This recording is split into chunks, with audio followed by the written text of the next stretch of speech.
Correcto. Y ahí suspendés. Y ahí pauso. Una pausa. Todo tuyo, Cecilia. Bueno, bienvenidos a todos al conversatorio sobre oralidad de experiencia en Perú y en Argentina, enmarcado en las jornadas preparatorias del 32 Congreso Nacional de Derecho Procesal. Un montón. Bueno, le damos la bienvenida a todos y a todas, le agradecemos que se hayan conectado hoy y en primer lugar le vamos a dar la bienvenida y le vamos a pasar la palabra a la doctora Patricia Bermejo, presidenta de la Asociación Argentina de Derecho Procesal. Muchísimas gracias, Cecilia. La verdad que es una oportunidad que es un lujo. Estar compartiendo este espacio con todos y todas ustedes y especialmente también con los distinguidos expositores que nos acompañan del país hermano del Perú, al igual que también de nuestro propio país. Quiero agradecer especialmente al doctor Ramiro Bustamante, al doctor Héctor Chayer, a la doctora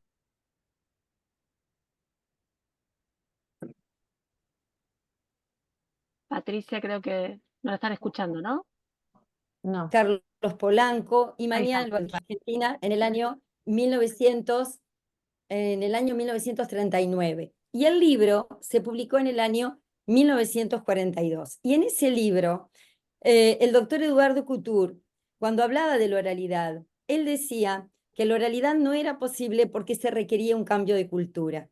Ya de esa oportunidad ahora han pasado 80 años y si él pudiera ver cuál es la experiencia cotidiana en muchos de nuestros estrados y nuestros fueros, vería que la realidad es una realidad. Así que agradecida sinceramente a cada una de ustedes, a los distinguidos expositores.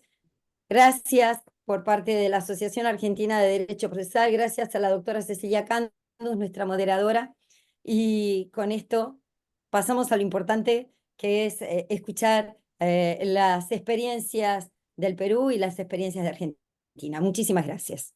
Muchas gracias, doctora Patricia Bermejo. Bueno, antes de empezar invitando al primer orador, les cuento cómo va a ser la dinámica del encuentro de hoy. Vamos a prestar atención a tener los micrófonos apagados mientras se exponen los distinguidos y las distinguidas colegas hoy en esta tarde. Y las preguntas que quieran hacerle, bueno, las pueden escribir en el chat diciendo a quién quieren hacerle las preguntas y las vamos a hacer al final de las 3 exposiciones, ¿sí? Así que, en primer lugar, vamos a escuchar al doctor Ramiro Bustamante, que nos va a hablar de la oralidad civil en el Perú, avances y retos. Cortito, voy a contarles que el doctor Ramiro Antonio Bustamante Segarra es juez con 30 años de trayectoria de labor efectiva en el Poder Judicial, juez especializado civil 1993, juez superior provisional 1997, juez superior titular 2004, juez supremo provisional 2017, juez supremo titular 2022 y es integrante del Consejo Ejecutivo del Poder Judicial 2023. Doctor Ramiro Bustamante, los 20 minutos son suyos, lo escuchamos. Muchas gracias, Ceci. Buenas tardes en Perú y buenas noches en Argentina. Es para mí un honor poder participar de este conversatorio sobre oralidad para dar a conocer las experiencias tanto del Perú como en Argentina dentro de las jornadas preparatorias del 32º Congreso Nacional de Derecho Procesal. Agradecer a la Universidad Católica de Santa María y a la Asociación Argentina de Derecho Procesal por permitirme estar con ustedes y compartir con tan prestigiosos ponentes este evento. Se me ha asignado el tema de la oralidad civil en el Perú, avances y retos.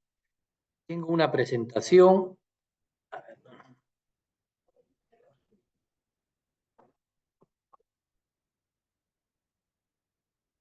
Listo, ya se ve, ¿no? No aún, doctor. A ver.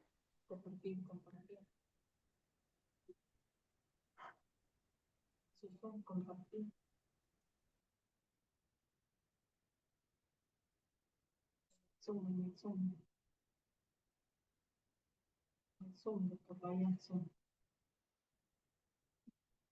¿Se ve? ¿No se ve?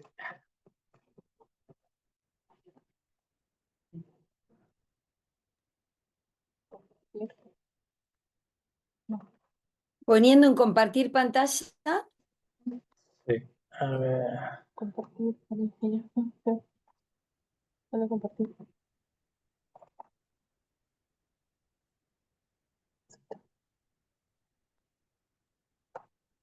Ahí sí. Y si quiere Perfecto. poner como presentación, así vemos la primera. Listo, ahora sí creo, ¿no? Perfecto, perfecto. Bien.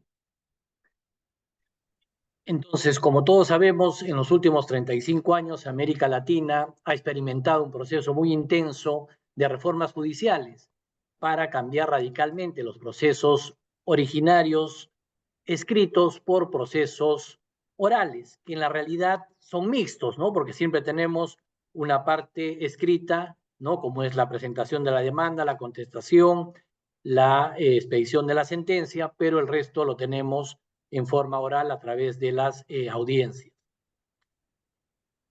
En el año 1988, ¿no? El Instituto Iberoamericano de Derecho Procesal, ¿no? Realizó este modelo del Código Procesal Iberoamericano, ¿no? Y esto sirvió de base para que los países vayan adoptando esta nueva forma de administrar justicia en el área civil. Como sabemos, Uruguay, con el insigne procesalista Enrique Vescovi, fue el primero en implementar, ¿no? Su código de procesos no penales con oralidad, que estuvo vigente desde 1989 y que da buenos resultados. El Perú no se quedó atrás.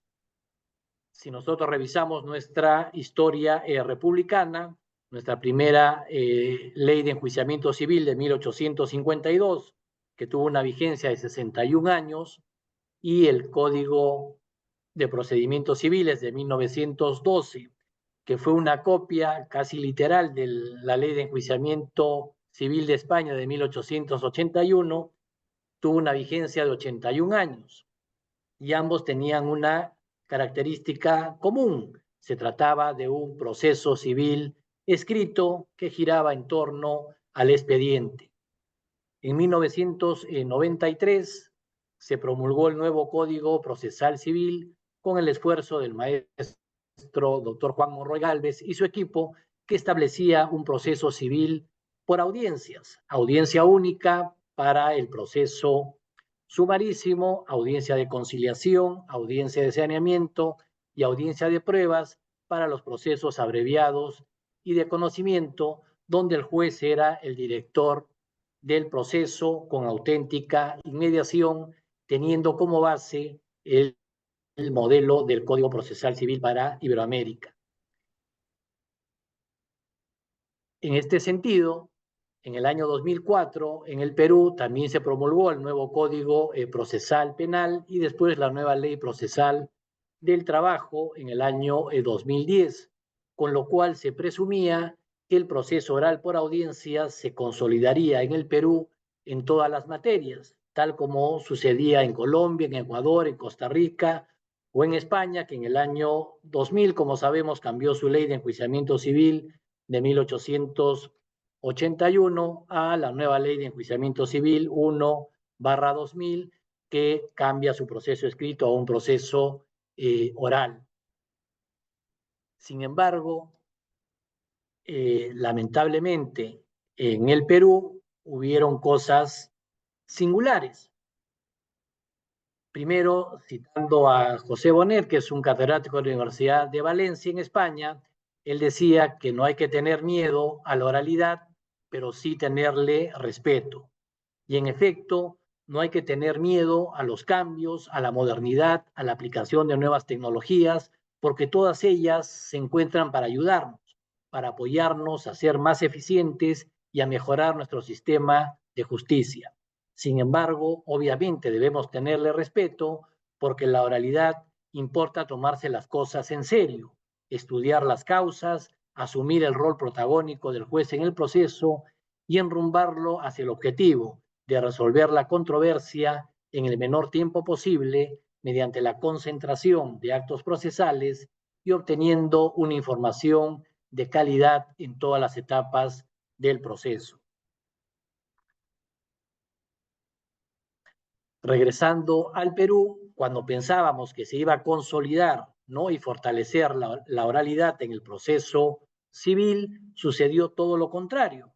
Una mente iluminada de algún político de turno sostuvo que se había detectado demasiada demora en el señalamiento de las fechas de las audiencias y que también se producían constantes postergaciones de las mismas.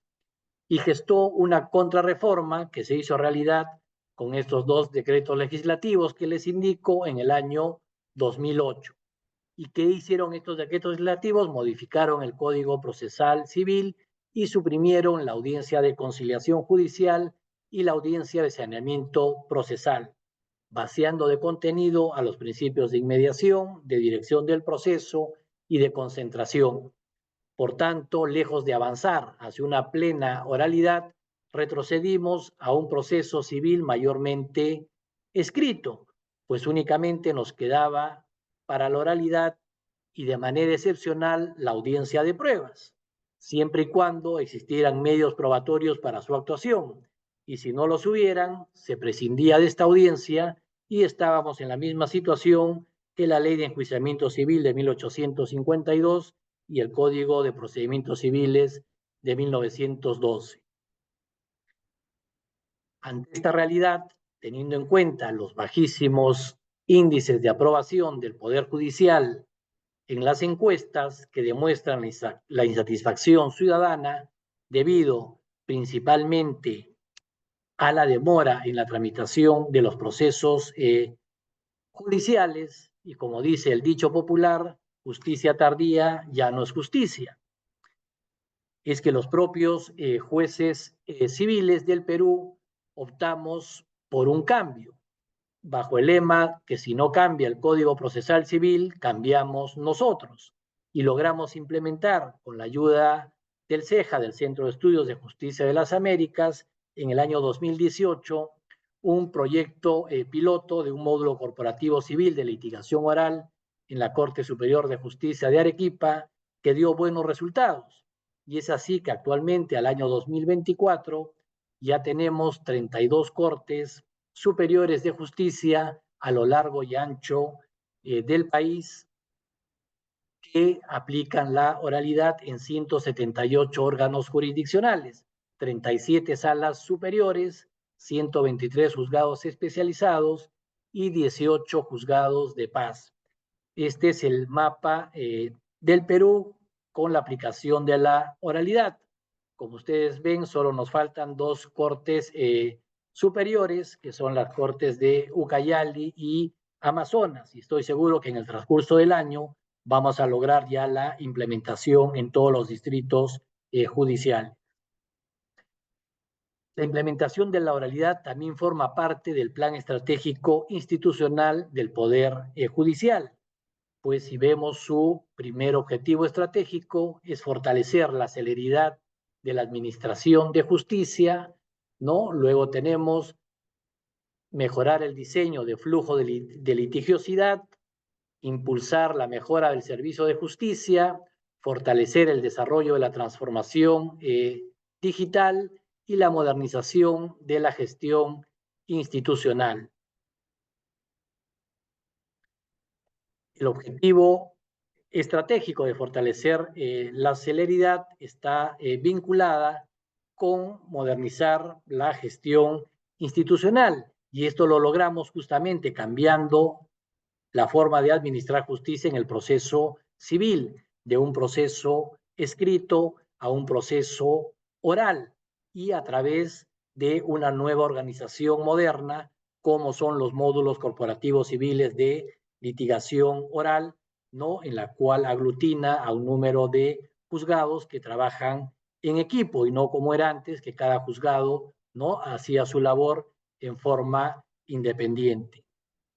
Los resultados son buenos y cada año van mejorando. En el año 2022 logramos reducir en un 57% la duración de la expedición de las sentencias, comparando un proceso escrito con un nuevo proceso oral. y en los autos finales el 65%. En el año 2023 se mejoró estos porcentajes, ¿no? Alcanzando el 63% en las sentencias. Asimismo, gracias a la oralidad civil, hemos logrado que la carga pendiente del Poder Judicial, que en el año 2023 alcanzaba a la suma de 522.627 expedientes, y con los ingresos hasta diciembre del 2023, que eran 354.844, se logró en el área civil disminuir la carga procesal, es decir, que a través de la implementación de la oralidad civil y el compromiso voluntario asumido por los jueces civiles, hemos sido la única área de todas las demás que forman parte de la Administración de Justicia que ha logrado resolver más expedientes de los que ingresaron el año 2023, lo cual nos demuestra que estamos yendo por el camino correcto y que los jueces civiles nos estamos tomando las cosas en serio, estamos haciendo un trabajo serio y responsable para mejorar la administración de justicia en el área civil. Debemos resaltar que el avance de la implementación de la oralidad en los órganos jurisdiccionales del Perú ha sido progresiva y por eso estos resultados no hubiesen sido posibles sin el apoyo decidido de jueces y trabajadores que integran los módulos corporativos civiles de litigación oral. Por ello, es sumamente importante el compromiso y el apoyo de todos los actores, tanto los abogados, las partes litigantes, los jueces y los trabajadores, para que esta nueva forma de administrar justicia sea eficiente. Y obviamente también se ha tenido que trabajar mucho en gestionar, ¿no?, la resistencia al cambio, pues como vemos es indispensable cambiar, ¿no?, nuestro chip de la forma como tramitar los procesos y dejar de lado los procesos escritos que, como sabemos, son trámites lentos, engorrosos, desordenados. Bueno, ¿qué hemos logrado con esta nueva forma de trabajar? Mayor celeridad, mayor publicidad de los procesos, consolidación del poder del juez en la dirección del proceso a fin de evitar las inconductas procesales que dilatan la tramitación de los procesos y evitan que se expidan las sentencias, como viene sucediendo todavía en el Perú en los procesos que se tramitan todavía en forma escrita.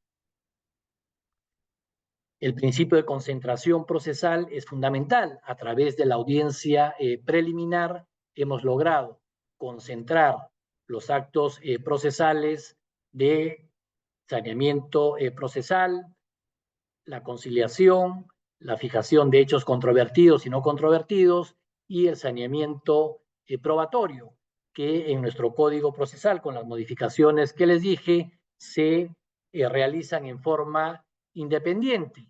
Si ponemos un plazo de 3 meses entre cada acto procesal, ¿no?, ya tenemos 9 meses de tramitación para esta etapa. En cambio, en la audiencia preliminar resolvemos todo esto en un solo acto procesal. Ahora, el interrogante es cómo es posible que se haya aplicado este proyecto piloto desde el año 2016 y que esté vigente en 32 cortes si no se ha modificado todavía el Código Procesal Civil. Y esto ha sido, como les dije, ¿no?, una iniciativa de los propios jueces civiles del Perú que hemos asumido este reto. Asimismo, el Ministerio de Justicia también trabajó un proyecto de nuevo Código Procesal Civil que lo que ha hecho es únicamente asumir el trámite que ya venimos haciendo en el área civil y está previsto en este código. Lamentablemente está desde el 2021 en el Congreso de la República y hasta ahora no se pone a debate. Es por ello que el Poder Judicial ha presentado un proyecto de ley para que únicamente, ¿no?, mientras se revise todo el código, únicamente se apruebe un artículo que permita la implementación de la audiencia preliminar. ¿Y qué logramos con esto? Que ya todos los jueces civiles, y no únicamente los jueces civiles que voluntariamente quieren llevar a cabo el proceso oral, se vean obligados a cambiar, ¿no?, esta forma de administrar justicia y que no tengamos en el Perú dos sistemas, ¿no?, el sistema oral y el sistema escrito en forma paralela. Bien, luego, ¿qué nos permite este nuevo proceso? El desarrollo de la tecnología. En un proceso escrito es sumamente difícil poder incorporar nuevas tecnologías. En cambio, en el proceso oral no solo nos permite el desarrollo de nuevas tecnologías, también la interoperabilidad, la sociedad de la información y la inteligencia artificial. Nos encontramos en el siglo XXI, que se caracteriza justamente por el desarrollo de la tecnología, la sociedad de la información, la interoperabilidad, la inteligencia artificial, y nuestros procesos judiciales no pueden ser ajenos a este cambio, a esta modernización, sino por el contrario, debemos aprovechar estas herramientas que están a nuestro alcance para poder mejorar nuestros procesos civiles y prestar un servicio de justicia de calidad a la sociedad.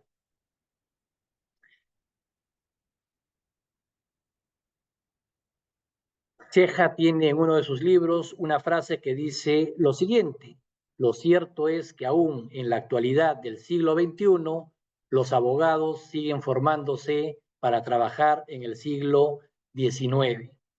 Y esto es un reto que tenemos que trabajar con las universidades para que promuevan más las técnicas de litigación oral, capacitar no solo a los jueces y servidores judiciales, sino también a los abogados para que comprendan cómo se trabaja en este nuevo sistema oral, las ventajas y las bondades que nos ofrecen y que vemos objetivamente en los resultados que nos están mejorando, ¿no?, en la celeridad, en la transparencia y en la calidad de las resoluciones.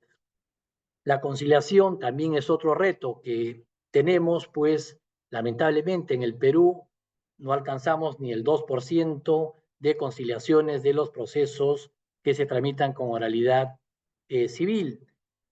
En otros países, hemos visto en Argentina, en Chile, que tienen un porcentaje mucho mayor. Entonces, uno de los retos es trabajar también en técnicas de conciliación y de esta manera lograr que un proceso pueda resolverse en la audiencia preliminar y sobre todo que ambas partes queden satisfechas, ¿no? Cosa que no se logra cuando se tiene que expedir una sentencia y dar la razón a una de las partes. ¿Qué pretendemos entonces con la modernización y la aplicación de la oralidad? ¿No? Una justicia ágil que pueda resolver las causas, ¿no?, de manera más oportuna, una justicia transparente porque el juez va a resolver mirando a los ojos a las partes, y una justicia que también sea accesible para que todos puedan participar sin ninguna limitación. Bien, también podemos analizar, ¿no?, lo que he referido respecto a la calidad de las decisiones judiciales que mejoran con este sistema, pues el juez adquiere, ¿no?, información de calidad en cada uno de los actos procesales que realiza, las resoluciones son mejor fundamentadas, hay un contacto directo con las partes, se comprenden mejor los argumentos y las pruebas presentadas, y esto permite al juez una evaluación completa y formarse una convicción de los hechos controvertidos y no tener ningún problema al terminar la audiencia de pruebas de poder dar el sentido de su resolución. Luego también ganamos en confianza y credibilidad. Si tenemos un proceso que es totalmente transparente, que las partes pueden ver al juez, participar directamente de la audiencia y ver cómo se desarrolla un proceso dentro del Poder Judicial en forma totalmente transparente, eso aumenta la confianza ciudadana y la credibilidad en el sistema judicial que tanta falta nos hace. Muchas gracias. Este era lo que quería presentarle respecto al avance y los retos que tenemos en el Perú con la aplicación de la oralidad. Gracias. Muchas gracias, doctor Bustamante. Ahora no sé si puede dejar de compartir y bien se va preparando muy claro, clarísimo. Se va preparando el doctor Chayer, que me mandó un currículum larguísimo de 20 páginas, pero lo único que les voy a decir es que el doctor Héctor Chayer va a exponer sobre estrategia de despliegue y resultados de la oralidad civil en Argentina y me dijo que lo presenté como abogado y es un placer presentarlo, doctor. Adelante. Bueno, muchas gracias, Cecilia. Muchas gracias. Bueno, un placer. Gracias, Patricia, por esta propuesta, que desde la Asociación Argentina de Derecho Procesal poder hacer estos eventos me parece muy rico y en especial en preparación al 32 Congreso que será este año en Mar del Plata. Y en particular me pareció muy interesante la experiencia de compartir con los hermanos peruanos, un país muy querido para los argentinos, donde además hay similitudes en el proceso de desarrollo de implementación de la oralidad, justamente, de la oralidad en materia civil. Que recién contaba el magistrado Ramiro Bustamante, que en 2018, con apoyo del CEJA, empezaron este proyecto piloto en Arequipa, sin sanción de un código procesal, y algo bastante parecido con las peculiaridades que tiene nuestro país hemos hecho nosotros. En el año 2016, justamente pusimos en marcha un proceso similar. También, antes de empezar, quiero pedir disculpas a los amigos argentinos. Veo acá algunos jueces de San Juan, Mendoza, funcionarios de Córdoba, que han escuchado esta historia y que la han protagonizado y la están protagonizando. Así que si me repito, tengan un poco de paciencia y espero no aburrirlos demasiado. Vamos entonces a seguir una breve presentación en la cual mi intención es contar cuál ha sido la estrategia con la que desplegamos la oralidad civil en Argentina y qué resultados se obtuvieron. Y en el medio, aclarar algunas características de la oralidad civil efectiva, de la oralidad que hemos popularizado, difundido en la Argentina, porque no cualquier cosa es, digamos, oralidad. A veces debajo de ese nombre se esconden actos escritos, se esconden muchos vicios procesales que en realidad la deforman y la degradan, ¿no? Entonces, las tres preguntas son: ¿qué estrategia utilizamos para implementar la oralidad civil en Argentina? ¿Qué estrategias de política pública, ¿no? ¿Qué significado le damos a la oralidad efectiva? Aunque voy a ser súper sintético, Ana Clara seguramente con sus conocimientos del tema va a ilustrar mucho mejor este punto luego. Y finalmente, ¿qué resultados se obtienen con esta estrategia y esta metodología? Para entrar ya de lleno en la primera pregunta, hagamos algunas aclaraciones necesarias para los colegas extranjeros, quienes no son argentinos. Argentina tiene un hermoso banco de pruebas en sus 25 poderes judiciales, lo cual por otra parte es una enorme complicación. Cada uno tiene sus códigos procesales, sus autoridades, sus legislaturas.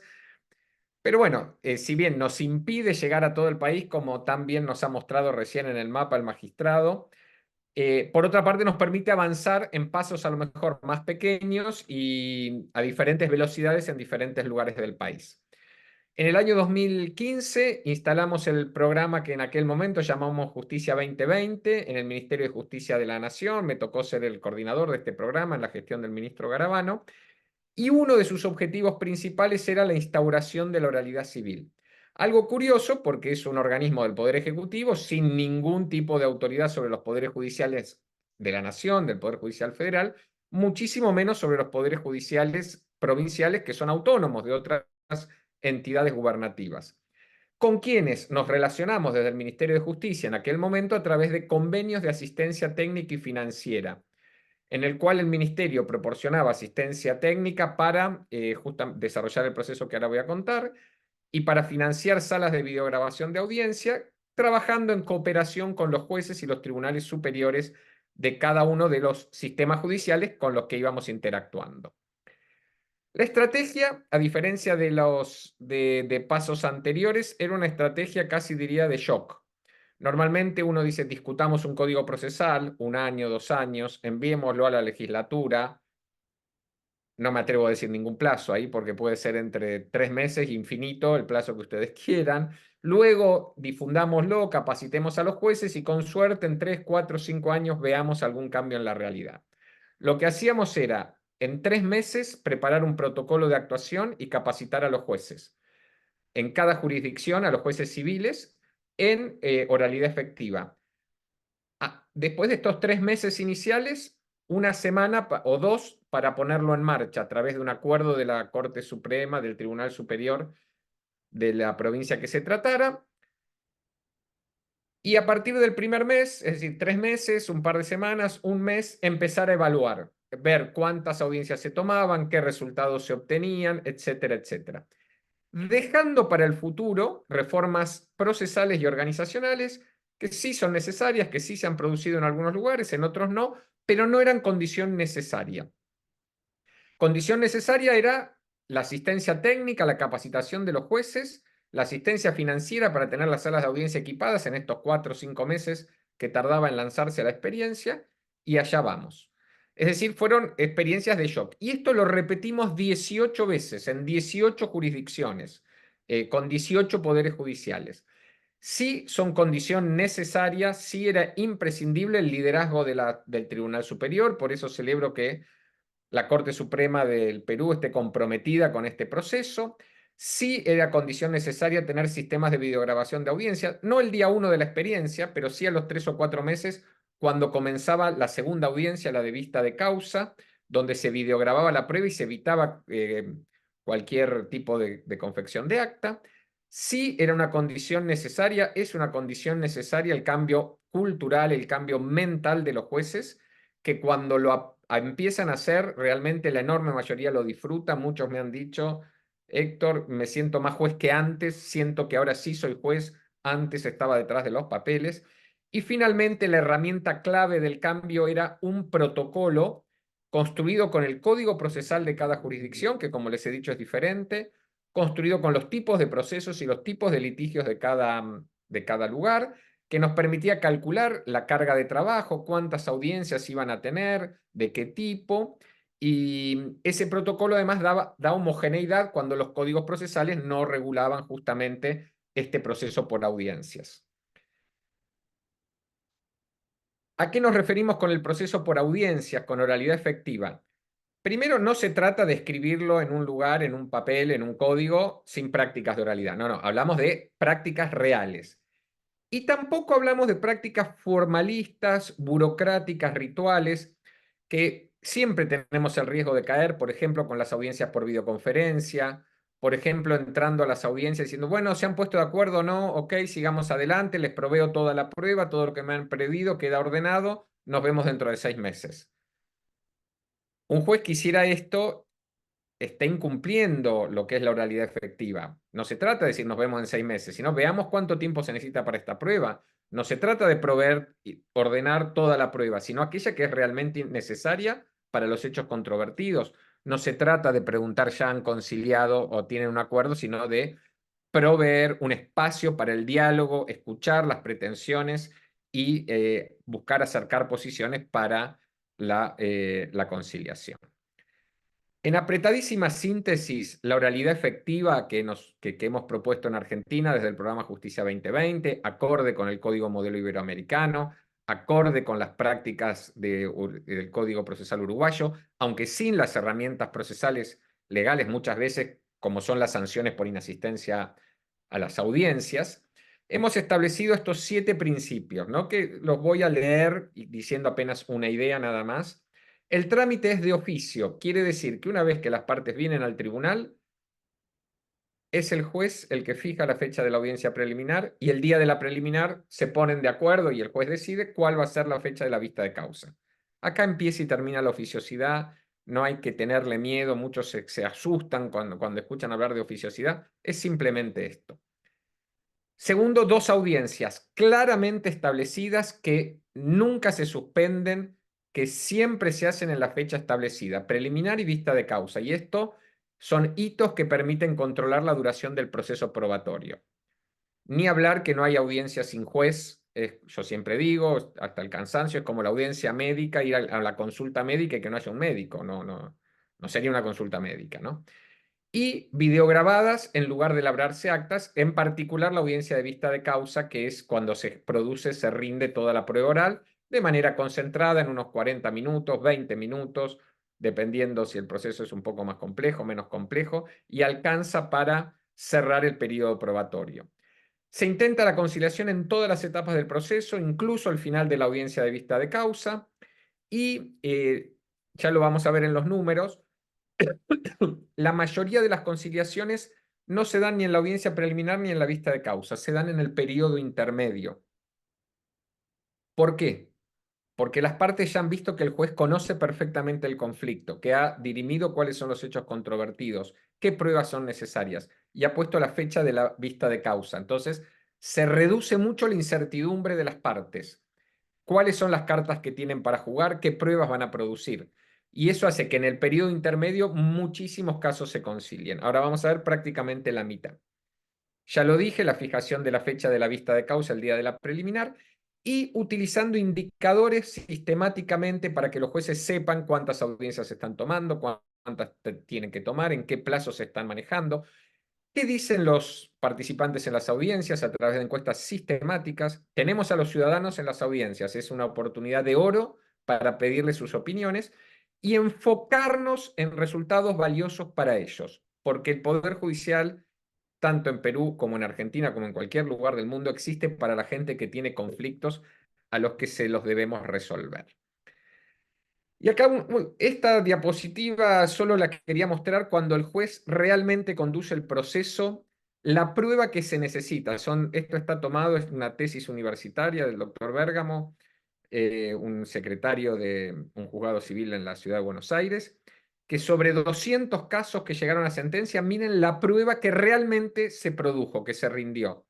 Apenas un tercio de la prueba de peritos, apenas el 14% de la prueba de testigos, apenas un tercio de la prueba de informes, porque no fue necesaria más prueba, porque los hechos quedaron reconocidos, porque era prueba redundante, etc. Y esto abarata el costo del proceso, lo acorta, lo hace mucho más breve y barato para la gente. Y para ir redondeando entonces mi presentación, ¿qué resultados se obtienen con esta metodología? Cuando estuvimos en el Ministerio de Justicia, con el programa Justicia 2020, logramos que 18 jurisdicciones en plazos de 4 a 6 meses se lanzaran a esta experiencia. Aproximadamente 430 jueces en ese momento empezaron a trabajar con oralidad civil en todo el país. Nos quedaba otro tanto, ¿no? Argentina es un país que tiene más de 950 jueces civiles en las distintas jurisdicciones. Luego del año 2019 quedó en manos de los poderes judiciales. La pandemia justo en ese momento, en el año 2020, fue un golpe que en algunas jurisdicciones las hizo avanzar algunos pasos, en algunas otras desgraciadamente retroceder. Pero quedémonos con los que avanzaron. Ha habido reformas procesales y códigos procesales en Mendoza en 2018. Chaco y Tierra del Fuego los tenían de antes, pero luego hubo una reforma muy grande en Corrientes, en Tucumán, reformas en Córdoba que permitieron cristalizar la oralidad en el Código Procesal. Otras 18 o 19 jurisdicciones seguimos esperando la normativa que la consolide, ¿no? Y algunas provincias han empezado a evolucionar hacia un modelo de tribunales de gestión asociada con una oficina judicial que atienden a jueces que se dedican a tomar audiencias, a un conjunto de jueces que se dedican a tomar audiencias. Si se quiere algo parecido a los juzgados corporativos peruanos, un poquito más moderno, más apalancada, más aprovechando las ventajas del expediente totalmente electrónico y de la oralidad. Pero sería esa más o menos la idea. Veamos algunos números y terminamos. Primero, cómo fue la evolución de la cobertura geográfica del proyecto. Largamos por la provincia más difícil, la de Buenos Aires, la más grande, la más compleja. Al año siguiente, bueno, se sumaron San Luis, Formosa, Mendoza.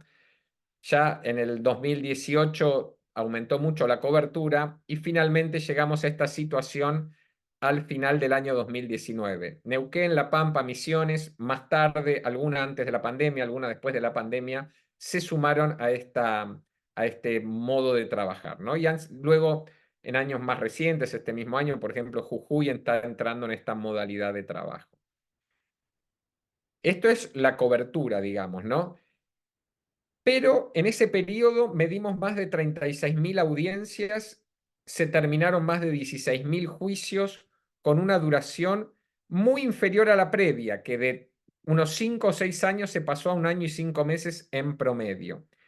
Y una cuestión clave que permitió despejar la gran pregunta que había en Argentina es que no se necesitó duplicar el número de jueces. Hubo una errónea comprensión de la reforma judicial uruguaya de 1989, cuando ellos sí necesitaron duplicar la cantidad de jueces civiles, que nos hacía creer en Argentina que había que duplicar la cantidad de jueces para hacer oralidad. No era necesario, trabajando con mucha eficacia, con mucha eficiencia, en especial logrando altos niveles de conciliación, es perfectamente posible, lo fue de hecho,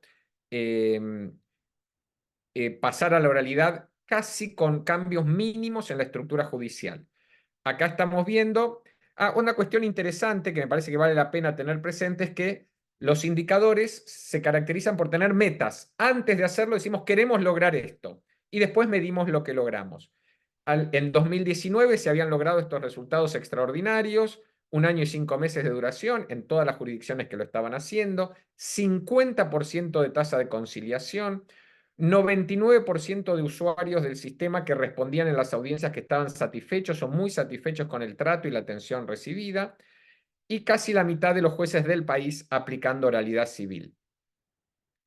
Me interesa este último punto, ¿no? El tema de las encuestas a los usuarios, porque nos permiten enfocarnos en lo que necesitan. Acá estamos viendo la respuesta a 3 preguntas: cómo lo trataron en la audiencia, si comprendió lo que le explicaron y cuál es su satisfacción de haber sido escuchado por el tribunal.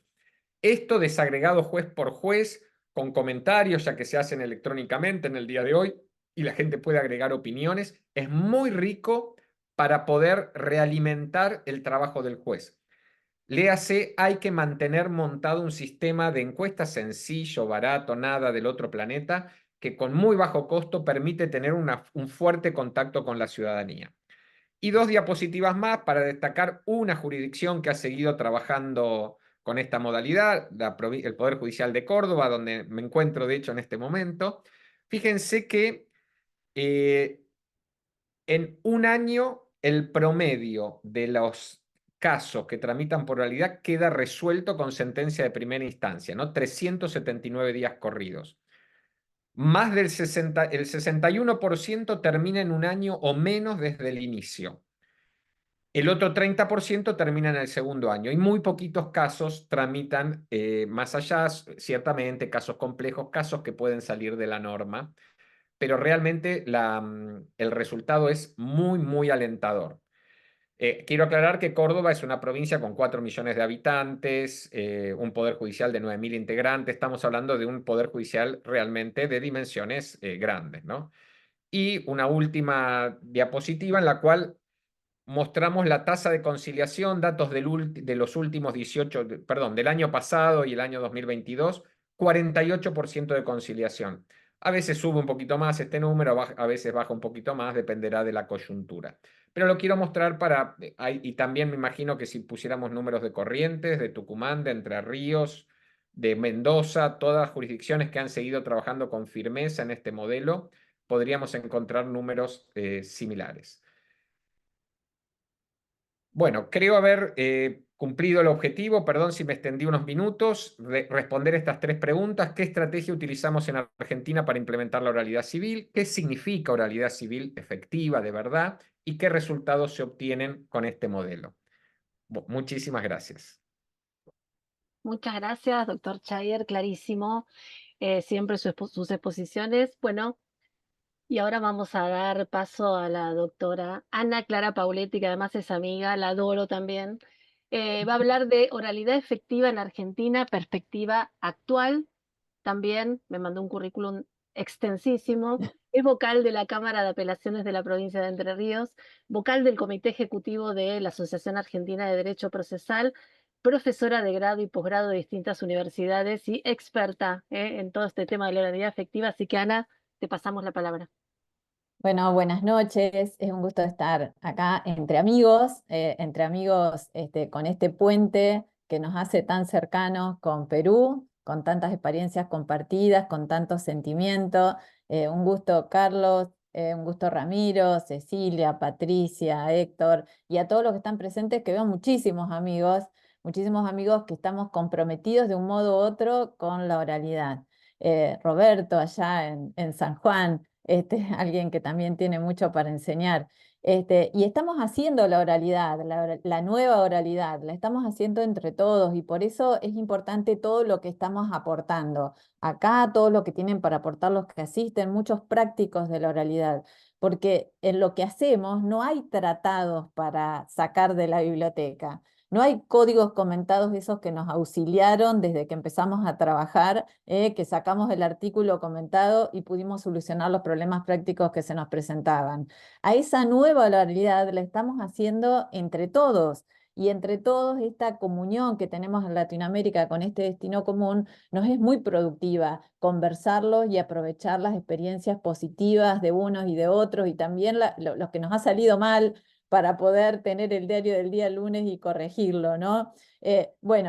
También voy a hacer una pequeña presentación, especialmente para no excederme en el tiempo. Y aprovechando para empezar, esto es unas jornadas preparatorias del 32 Congreso Nacional de Derecho Procesal, es que especialmente voy a invitar no solamente a los colegas de nuestro país, sino también a los amigos peruanos. Se va a desarrollar entre el 14 y el 16 de noviembre en Mar del Plata, que es una ciudad bellísima para el que no lo conocen, que está sobre el mar.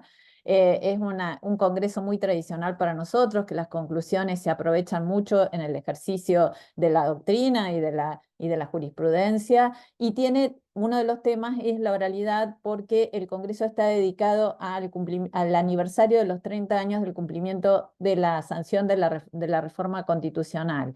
Bueno, una reforma que incorporó los tratados internacionales a la Constitución Nacional, les dio rango constitucional, y por eso es tan trascendente para nosotros pensar en clave de tutela judicial efectiva, y allí ese tema está hilado con el tema de la oralidad, porque como lo que se viene hablando y lo que ya sabemos, es la metodología que nos permite eso de optimizar, ¿no? La tutela judicial efectiva como mandato y como principio, llevarla adelante. Es el método que sabemos que saca el proceso adelante en el cumplimiento de esa finalidad.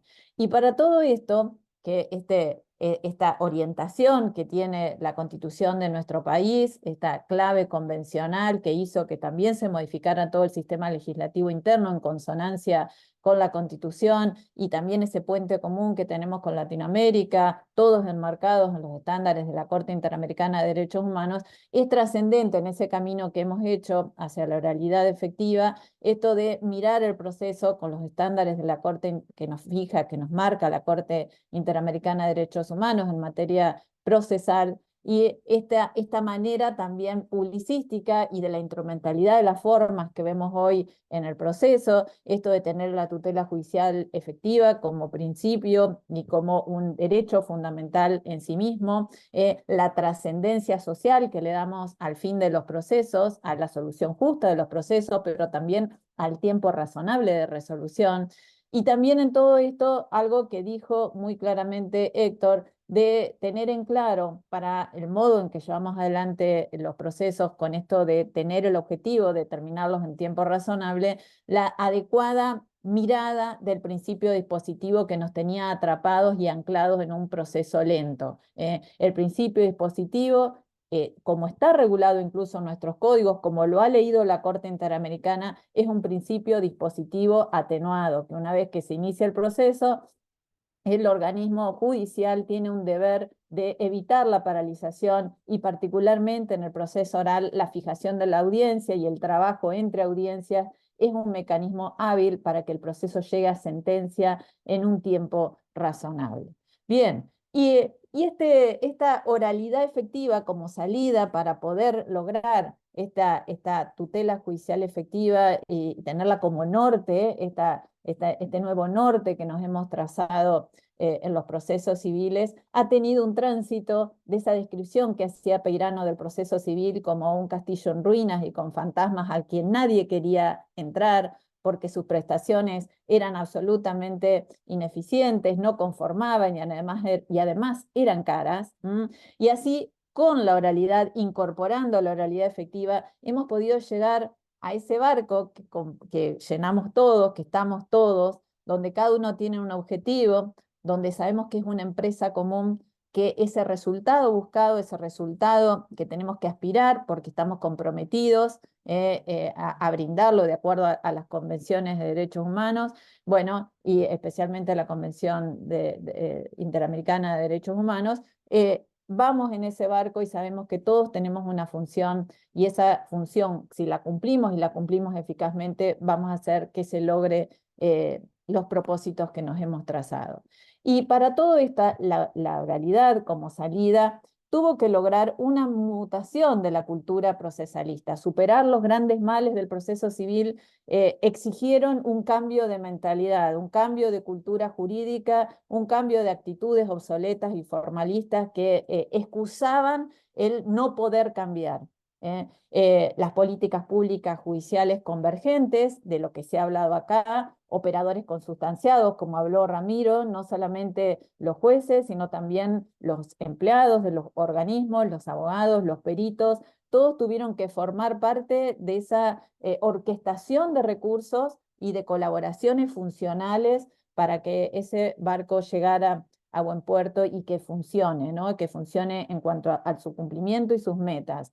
Y también hemos podido ver en esto de la oralidad como salida a los males del proceso civil, que era necesario mirar el proceso no solamente desde la disciplina del derecho procesal, sino sumarle otras que se desdeñaban antes. Parecía que con el derecho procesal se podía todo en el servicio de justicia y sin embargo fue visto que necesitamos incorporar tecnología y métodos de gestión para que el proceso sea eficaz.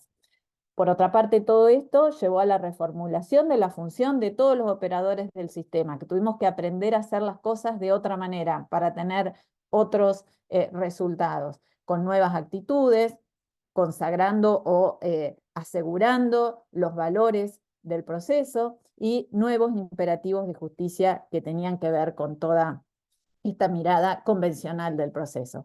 Y en todo esto ha sido fundamental tener coherencia en la implementación del sistema, desde este cumplimiento de los estándares, la mirada del proceso con una finalidad instrumental, la coherencia en la aplicación de los principios convergentes con la oralidad, todo lo que nos recuerda a esto que decía tan sabiamente Tarufo, en cuanto a que la falta de certeza y definición sobre los fines del proceso determina una crisis de la ley procesal en varios niveles y por supuesto también en la práctica de nuestros procesos civiles. Por todo eso era fundamental este norte de tener en los procesos civiles con la metodología de la oralidad, pero saber que aspiramos a una sentencia justa y de calidad en tiempo razonable. Todos conducimos y somos parte de esa navegación con esa finalidad, porque es la manera de poder exigir conductas y actitudes convergentes con esa finalidad. Y esto implica presupuestos, principios y reglas que todos compartimos, los roles que tenemos que aceptar cada uno para que el cumplimiento de esos roles que tienen que ver particularmente con qué pedimos para las audiencias, pero antes con demandas y contestaciones útiles a la oralidad. Todo esto tiene que ser convergente, funciones y roles claramente establecidos. Y todo esto en una definición clara y conocida del modelo al que estamos aspirando, y por eso la utilidad de, además de tener los códigos, que muchas veces son interpretados de distinta manera, vimos que había sido muy útil y sigue siendo muy útil la generación de protocolos y reglamentos que conduzcan las prácticas para sacar lo mejor del proceso y lo mejor del sistema oral. Y en todo esto, el proyecto Oralidad Efectiva, además, nos dejó una enseñanza muy clara, que ya la había intuido Teysa al hacer un informe en el coloquio de España del año 2005-2008, creo, no me recuerdo si era 2005-2008, que en su ponencia general había dicho que los proyectos habían fracasado en Argentina por implementar la oralidad, precisamente por la ausencia de políticas públicas. Bueno, Oralidad Efectiva, este proyecto que se enmarcaba en un proyecto más grande que se llamaba Justicia 2020, dejó corroborado esto que Oteiza había expresado como una razón del fracaso de la oralidad. Bueno, acá, a partir de ese año, empezó a haber un proyecto, una política pública convergente del ámbito nacional con las políticas públicas provinciales locales, a veces con sus ministerios de justicia, a veces solamente con las cortes locales, pero lo cierto es que hicieron que la oralidad funcione como un método superador de los males del proceso civil, especialmente la lentitud y la pérdida de calidad por el distanciamiento que había en la producción de la prueba y en la gestión de la prueba, y de esta manera con una política pública se pudo implementar exitosamente y se pudieron observar los resultados que tantos procesalistas del siglo XIX decían que tenía un sistema oral. Ya lo habían hablado autores por todos reconocidos, pero nadie lo había podido llevar a la práctica de la manera en que se pudo implementar con tecnología y con gestión, por lo menos de manera generalizada a partir del 2016. Había sido precedido por proyectos pilotos, pero de esta manera se pudo sostener en el tiempo y controlar a través de estadísticas fiables que mostraron que verdaderamente la oralidad con inmediación, con gestión y con tecnología era un método superador. Provincias como Córdoba, esta estadística la mostró Héctor, provincias como Córdoba que han sostenido como política pública el proyecto en el tiempo, muestran hasta el día de hoy la eficacia de la implementación de proyectos de este tipo, con eficacia en cuanto a los tiempos de duración, en cuanto a los índices de conciliación, en cuanto a las distancias entre el comienzo del juicio y la fijación de las dos audiencias, y todo esto porque hay una metodología de trabajo, hay un seguimiento estadístico, hay un seguimiento de encuestas que hace a que el sistema no se distienda. A diferencia de algunas provincias donde no se hace un seguimiento tan riguroso de las estadísticas, esto se sigue y se cumplen las metas temporales. En otras provincias no es que se ha abandonado el proyecto, sino que al no hacer un seguimiento estadístico afinado, se distienden las autoexigencias de todos los que forman parte del sistema de implementación. Y todo esto tiene que ver, como mencioné al principio, esto de la nueva oralidad, es una nueva forma que estamos implementando la oralidad, porque no es solamente la oralidad como metodología de exposición de los actos, sino que es una oralidad que hace a la eficiencia y a la calidad de los resultados de la justicia, que tiene que ver con la idea símbolo de la oralidad que nos enseñó Capelletti, pero que antes habían hablado tantos maestros del derecho procesal, que tiene que ver con afinarlo a la idea del proceso por audiencias que habló Ramiro, pero que también tiene que ver con sumar metodología de trabajo, que es más que el derecho procesal, que es hablar de tecnología, que es hablar de gestión, hablar de metas, hablar de nuevas oficinas judiciales, como la que está llevando adelante Héctor también en Córdoba y que han implementado tantas provincias. Acá tenemos colegas de Mendoza que ya están en ese cambio, que es un cambio de fondo, que nos saca de las oficinas judiciales del siglo XIX y nos trasladan a un nuevo formato de trabajo del siglo XXI.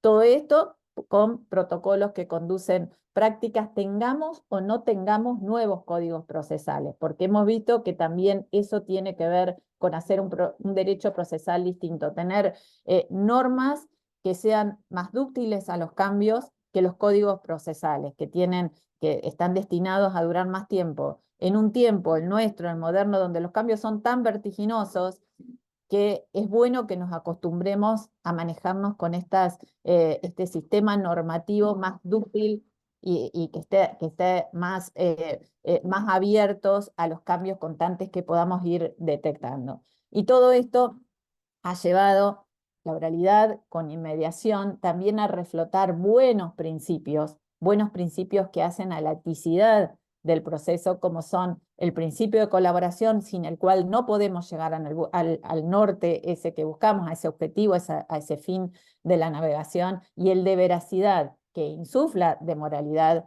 todo el proceso y que hace que la mirada epistémica que tenemos del proceso realmente pueda ser consistente.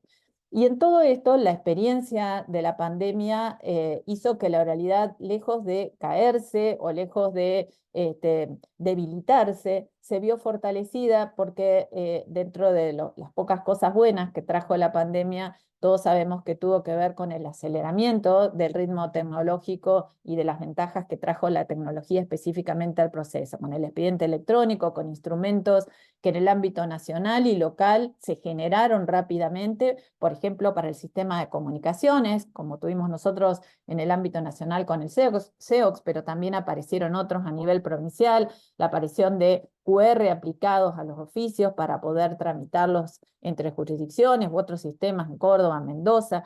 Bueno, también la videoconferencia, que dejamos de temerlo como un método excepcional y pasó a ser un método alternativo, hábilmente usado por todos los operadores del sistema, que hicieron a la eficacia también de las audiencias, al abaratamiento de costos y de tiempos al tener ese recurso disponible. Hubo nuevos recursos que se generaron, por ejemplo, el de Provincia de Buenos Aires, de la resolución que se generó con la resolución de 2019 y 2020 en la Suprema Corte de Provincia de Buenos Aires, que fue como plan piloto, pero ya está consolidado, donde se creó para el ámbito de La Plata un dispositivo con peritos que asesoran a los jueces, no solamente con relación a la pertinencia de los puntos de pericia, a la utilidad, sino también a unificar pericias, en el caso que haya superposición, a revisar la documentación, le ayudan a los jueces a analizar también las impugnaciones o a estar en la audiencia a los efectos de hacer un asesoramiento, un encuadre, y también inclusive en el momento de la audiencia preliminar para hacer abordajes con las partes para llegar a una conciliación en ese marco. Por todo esto, tenemos que la oralidad no solamente tiene un norte en el proceso claro, sino que también tiene una hoja de ruta, tiene metas y tiene previsibilidad, cosa que es un valor que desconocíamos en ese proceso que era la casa, el castillo en ruinas y con fantasmas. Ahora la oralidad tiene certezas en sus actos, en sus tiempos, previsibilidad para las partes, para los abogados, y hemos también podido obtener otra ventaja de la oralidad que se está esparciendo en el país. En mi provincia está muy potente, especialmente por los jueces de familia, pero por ejemplo en Jujuy, que están estrenando códigos nuevos, también la están llevando adelante con mucho éxito. En Tucumán también hay juezas que están haciendo esto carne de las sentencias orales, que no son adelantos de veredicto propiamente, sino son directamente el dictado de la sentencia oral al finalizar la audiencia de prueba. Es muy provechoso que la oralidad culmine con el dictado de la sentencia ante las partes que han presenciado las audiencias, que conocen el resultado de la prueba y que como corolario exitoso de nuestro trabajo, ese trabajo que nos legitima permanentemente por la dedicación y la expertise de los jueces y los abogados que tienen que entrenarse para estar a la altura de esta exigencia, que el juez dicte la sentencia oral. Con lenguaje claro, además, como es la exigencia actual que tenemos los jueces, sin desdeñar el rigor lógico de la sentencia, porque obviamente tiene que tener ese ensamble lógico-jurídico para hacer un acto judicial válido, como también tiene que tener una motivación. Pero el juez de la oralidad es un juez que sabe y que ha ido preparado, porque ha ido preparado a cada una de las audiencias, así que si está en condiciones de dictar la sentencia oral, qué mejor que la haga, que la aproveche, despeja su despacho y se legitima cuanto más de si dicta su sentencia de cara a las partes y de forma clara, de modo que ellos, los destinatarios principales de nuestro trabajo, entiendan la decisión y que no se las cuenten los abogados, sino que la entiendan de primera mano. Todas las dificultades se despejan con una ruta metodológica, que ya otro tema al que no voy a poder llegar. La oralidad en nuestro país también está avanzando en la segunda instancia, no solamente como piso en la revisión en condiciones de mediación tecnológica de todos los jueces de segunda instancia que revisamos sentencia, sino también con nuevas regulaciones como la de San Juan y Río Negro, que adoptaron procesos orales de segunda instancia para la vía de los recursos. Pero sin embargo, con todo esto, y me queda re poquito para terminar, no hemos puesto el foco, que esta es una cuestión que me preocupa mucho, con la que creo que podríamos mejorar nuestros sistemas orales, que es en la fase preparatoria del proceso civil. Porque la oralidad mostró defectos en la preparación del juicio, la delimitación del conflicto, muestra déficits probatorios que no han sido previstos de antemano por la actora y por la demandada a la hora de construir sus escritos postulatorios. Además, las regulaciones tienen un acceso restringido al anticipo probatorio. He visto el código peruano y pasa exactamente lo mismo. La prueba anticipada tiene un corte cautelar, es netamente conservatorio y no permite o no está contemplado, y la jurisprudencia es muy restrictiva para el tipo de prueba anticipada, que es la proactiva, que permite tener una noción acabada en tiempo oportuno a las partes, si es conveniente conciliar o si directamente es conveniente ni siquiera iniciar el juicio para no tirarse a la pileta sin un resultado conocido. Por otra parte, existen por todo esto limitaciones a la conciliación temprana. Las personas, los abogados no saben exactamente las chances de éxitos que tienen. Y lo que es peor, el Estado no incentiva de ningún modo que las partes y los abogados lleven preparados los litigios de la mejor manera.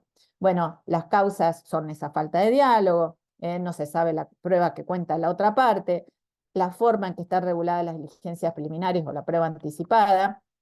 La mediación prejuicial obligatoria no contribuye a ninguno de esos propósitos, y sería bueno, sin copiar, porque no estamos en un punto de convergencia, hay puntos cada vez más de encuentro entre el common law y el civil law, pero sería bueno tomar en cuenta algunos de sus recursos, ya sea las herramientas del discovery o de los protocolos de la acción de Inglaterra y Gales, quizás más estos últimos, no vamos a tener tiempo de abordarlo, pero algo tenemos que tomar para poder mejorar nuestras fases preparatorias del proceso.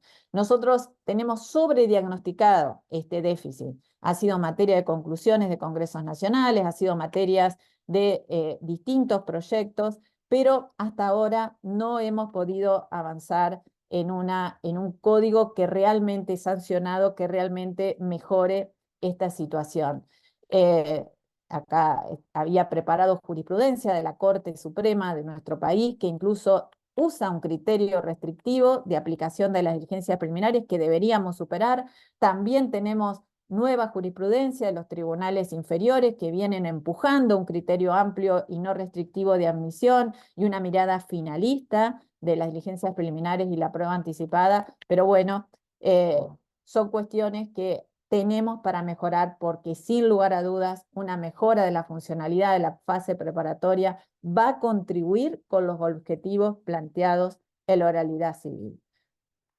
Y de todo lo que he dicho, así como tan rápidamente y tan concentradamente, podríamos abordar muchísimos temas más, pero he querido dejar como mensaje la necesidad del sostenimiento de las políticas públicas para apalancar a la oralidad. La oralidad necesita de ese acompañamiento de políticas públicas sostenidas en el tiempo, no solo para la implementación, sino también para el control, el ajuste y la mejora constante, porque estamos haciendo la justicia del siglo XXI. Y también quiero poner el foco en la fase preparatoria, porque va a contribuir al mejor funcionamiento, va a depurar los procesos que tienen que llegar, y los que lleguen van a estar mejor preparados. Y por supuesto que no tengo el tiempo, pero también quiero introducir el tema de poder dar solución a las pequeñas causas, a la pequeña cuantía y a los casos de consumidores a través de herramientas tecnológicas, como podría ser, como ocurre en Inglaterra y en varios países, traer las herramientas de las Online Dispute Resolution a los tribunales en línea para tener soluciones escalonadas que traten de llegar a soluciones autocompuestas. Y todo esto porque la solidez de los cimientos debe ser el primer cuidado de quien construye el edificio, como decía Carneluti, que nos trajo a nosotros Sentís Melendo en un libro La Prueba, que me parece tan expresivo de la solidez que le tenemos que dar a que es el sistema que tenemos comprobado que es superador de todos los males que tenía el proceso civil y con el que todos los que trabajamos en el sistema de justicia hemos logrado mejorar nuestra legitimación con nuestros destinatarios y sabemos que tenemos que seguir trabajando en eso. Por eso es tan importante este encuentro de experiencias mutuas para que podamos seguir en ese camino mejorándonos día a día. Muchas gracias. Muchas gracias, Ana. Buenísima la exposición. ¿Cuántos temas re interesantes los tres expusieron? No sé, doctora, ahí está, doctora Patricia Bermejo, si quiere decir algo, si no entramos a las preguntas que tomé del chat y a las que quiera hacer el público, obviamente, y ustedes. No, primero felicitar a los tres expositores excelentes. Realmente esta oportunidad a la que se une la Universidad Católica de Santa María de Arequipa y la asociación demostró ser una oportunidad excelente para compartir estos temas. Vi que hay muchísimas preguntas, así que me parece que no sé si va a alcanzar para todas, pero estoy esperando que poderlas hacer. Además, todos estos son temas que realmente son para preparar ponencias para el Congreso Nacional y ojalá que nos puedan acompañar la hermana de la República del Perú y por supuesto de todo nuestro país, porque son temas que no concluyen, siempre hay que repensarlos. Pero estuve ya leyendo algunas de las preguntas, Cecilia, que espero que las hagas y a Tengo ver qué opinan 4, nuestros bien. expositores. Al doctor primero Ramiro Bustamante habló de audiencia preliminar. La pregunta es, ¿realizan audiencias de vista de causa concentradas donde el juez escucha concentradamente todas las declaraciones testimoniales, periciales y de parte? Doctor Bustamante. Sí, nosotros tenemos tres procesos. El proceso sumarísimo, que es el proceso para trámites de menor cuantía, de cuantías bajas, que sí se hace en una audiencia única, ¿no? Donde se concentra tanto la audiencia preliminar como la audiencia de pruebas. Pero en los procesos abreviados y los ordinarios tenemos dos audiencias. La audiencia preliminar, donde se sanea el proceso, se promueve una conciliación, se fijan los hechos controvertidos y no controvertidos, se admiten los medios probatorios y en esa misma audiencia se señala fecha para la audiencia de pruebas o la audiencia de juzgamiento, donde se realizan las pruebas y en ese momento ya se expide el sentido de la sentencia, ¿no? Y la sentencia se notifica posteriormente ya por escrito, ¿no? Entonces sí tenemos un proceso donde se concentra las audiencias en una sola. Muy bien, muchas gracias. Para el doctor Chayer o la doctora Pauletti, ¿tienen conocimiento de contratiempos o tal vez algún retroceso desde que se aplica la oralidad en Argentina? Por ejemplo, colapso por cantidad de audiencias y acumulación de causas para dictar sentencia. A cualquiera de los dos. Ana. Sí, bueno, por ahí nos complementamos en lo que vos hayas visto, Héctor. Lo que yo veo es lo que dije que observo en el caso de las políticas públicas sostenidas que hacen al cumplimiento de las metas y al cumplimiento de los tiempos y a la mejora constante en esos objetivos que se tratan. Es muy importante tener las metas y tratar de cumplirlas y que se controlen, porque todos somos buenos, decía algún dicho, pero si nos controlan somos mejores.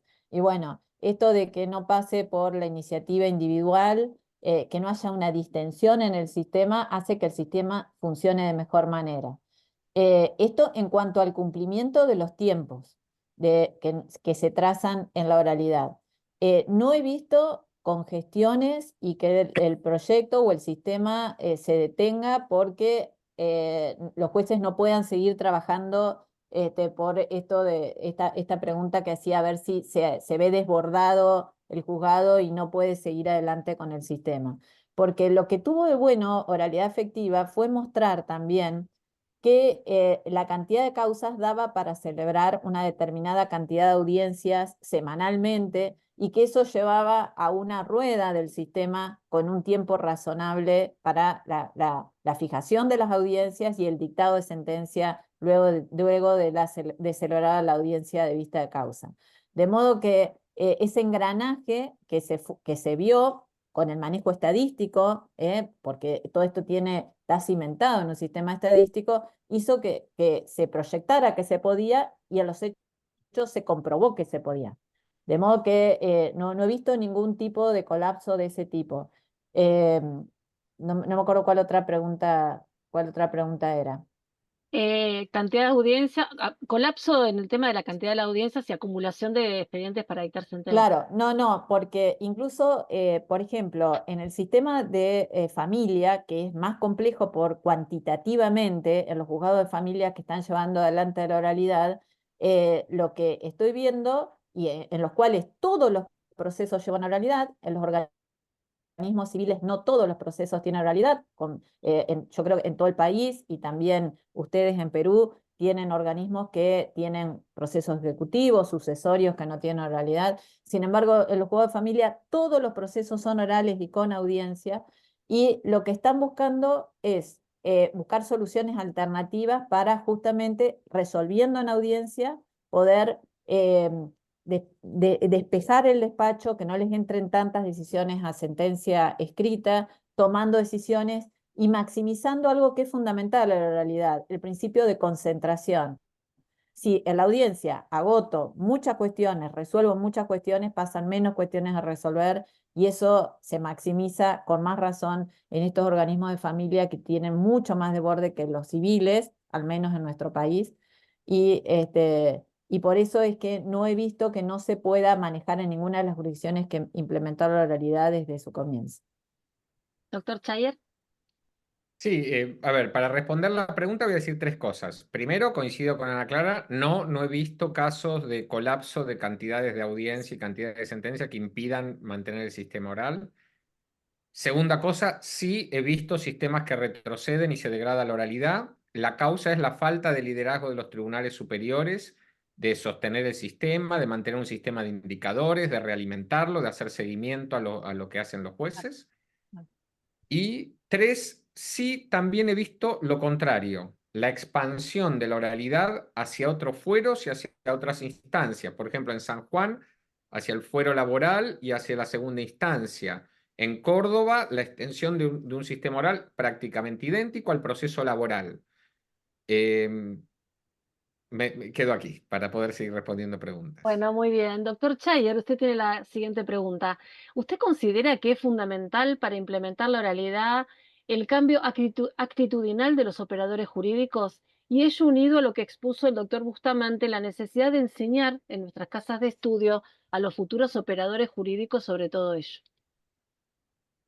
Sí, es clave el cambio. Yo voy a decir una cosa que tal vez acá, bueno, los que lo han participado, como varios de los jueces que aquí están, pueden dar fe. El proceso de cambio cultural de los jueces civiles en el programa Justicia 2020, para que pasen del proceso escrito al proceso oral, era un taller de 12 horas de duración. Los que están presentes no me dejan mentir.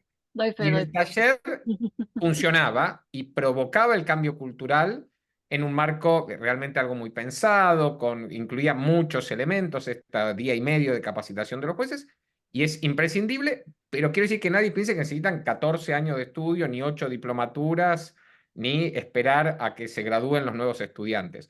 Y por supuesto las universidades deben adaptarse a este cambio y muchas lo están haciendo, preparando a los estudiantes para la litigación oral, ¿no? La siguiente pregunta, la última que tengo del chat, es a todos. ¿Podrían contarnos algunas prácticas o mecanismos legales que ayuden a evitar la suspensión de audiencias? Muy buena pregunta. Yo tengo una muy sencilla. Bien. Que los jueces rechacen cualquier pedido de suspensión de audiencia por cualquier motivo. Es un acto del tribunal donde si las partes quieren hacer, hagan lo que quieran, pero es un acto del tribunal y a cualquier pedido, con cualquier motivo que hagan las partes, digan que no. Sea porque estamos conciliando, excelente, concilie. No concilió, venga a la audiencia. Después de la audiencia, siga conciliando. Que el proceso avance regularmente tal como estaba previsto, que se celebre la audiencia el día que estaba previsto. Es como este encuentro. El día y la hora que era el encuentro, aquí nos presentamos y se hizo. Las postergaciones alimentan postergaciones, colapsan la agenda de los jueces, así que mi propuesta es simple, que los jueces digan que no a cualquier intento de cambiarla, por supuesto, sean los primeros en cumplir su calendario de audiencias. Creo que ahí va Marcela que levantó la mano, pero ¿puedo decir algo? Quizás también la pregunta no tomé acá. Ah, Lucas Antuña la hizo. También está que los jueces la suspenden. A veces lo suspenden porque no viene el perito o no están los testigos, entonces hay un trabajo de gestión. Vos hablaste de el trabajo de oficio, el trabajo oficioso del juzgado, y ese es el cuco, ¿no? El fantasma. A ver, Cecilia, ya que me das pie y Ahí me está, haces la sí, sí. pregunta, el mensaje es este: la audiencia no solamente es un acto con fines procesales. Y si hay algún fin procesal que no se va a poder cumplir, por ejemplo, porque no tengo la pericia, igual hay otros fines que justifican celebrar una audiencia mucho más breve, 5 o 10 minutos, para controlar el avance del proceso, por qué no se hizo la pericia, organizar la pericia, si ese era el Exacto. problema, y salir adelante. Pero la audiencia siempre se debe hacer, sea para todos los fines previstos, sea para Para al lo que menos está el sin único hacer. fin de controlar el proceso. Perfecto.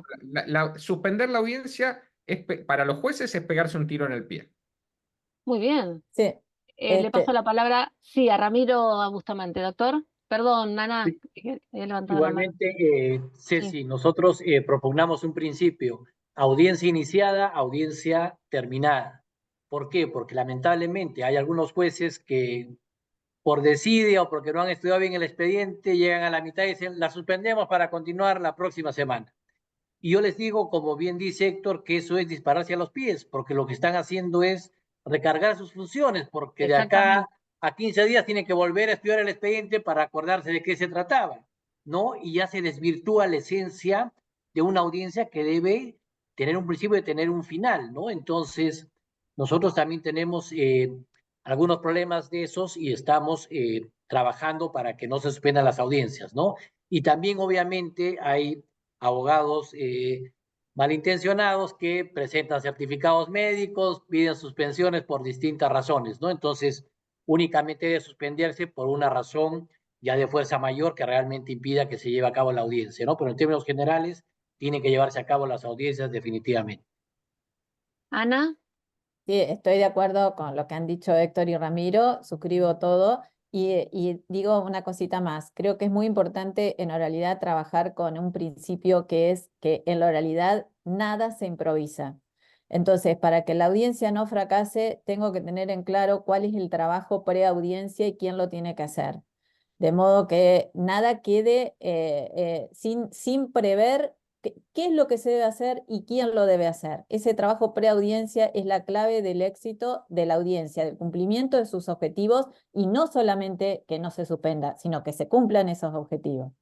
En oralidad efectiva nos enseñaron a manejarnos con planillas, con distribución de esas tareas que se siguen usando en mi provincia. Esas planillas se suben a la historia de texto, al expediente electrónico, y los abogados pueden controlar y se ve que no han hecho determinada tarea, esa tarea se va actualizando por parte del organismo y es la manera de llegar a la audiencia con esos objetivos cumplidos. Algunos son de los empleados, otros desde el propio juez, pero lo cierto es que no hay nada en la oralidad que se pueda improvisar.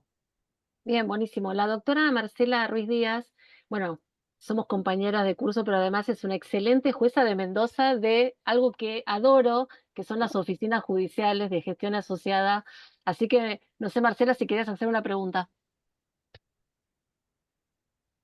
Perdón, ¿qué tal? Buenas tardes. Mm. No alcancé a escuchar, Ceci, muchas gracias por todas las lindas palabras y un placer compartir con todos ustedes y la verdad que seguimos aprendiendo día a día porque la oralidad creo que también es un aprendizaje continuo, ¿no? No dejamos de aprender nunca, es tan dinámica que seguimos aprendiendo. No alcancé a escuchar todo el comentario porque justo se cortó. No, pensé que querías hacer una pregunta o algún comentario, por eso te pedí. No, Ok. estaba aplaudiendo un comentario de Héctor, creo, recién. Gracias. Doctora Patricia Bermejo. Muchas gracias. Sí, en realidad la doctora aplaudió justo. Eh, en realidad me gustaría saber dos cosas. Vos sabés, Héctor, que te escuchaba y me acordaba cuando, ¿te acordás en las mesas de debate, de redacción, del articulado que teníamos con Eduardo Teiza, María Lilia Díaz Cordero, con Mario Camínquer y conmigo, cuando hicimos el articulado del proyecto de la reforma al Código Procesal Civil y Comercial de la Nación? Uno de los temas justo que debatimos es el que se planteó aquí. Es decir, ¿te acordás que vos desde aquel momento ya tenías una visión mucho más severa de qué ocurre, que la audiencia no se puede suspender?